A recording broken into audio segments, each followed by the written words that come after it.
حطيت هنا معلقه زيت ومعلقه زبده، وقطعت البصل اللي انا عايزاه. ممكن تحطي بصلايه، هي البصل حسب ما تحبي يعني، دي رغبتك.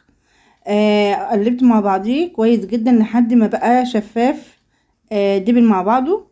ورحت مقطعه عليهم فصوص توم، ممكن تحطي فص، ممكن ما تحطيش خالص. ممكن تحطي 3 يعني حسب برضك ما انت عايزه. هي يا جماعه راحات.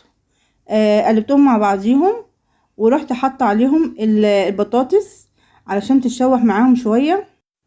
هنقلبها حوالي تقليبه او 2 لحد ما نحس ان هي اتشوحت شويه مع البصل وتجانست مع بعضيها شويه. هننزل معاها بالكبد والقوانص زي ما انتم شايفين، وبرضو هنقلبها مع بعضيها وهنغطيها شويه يا جماعه مع حوالي نص كوبايه ميه او ربع كوبايه ميه.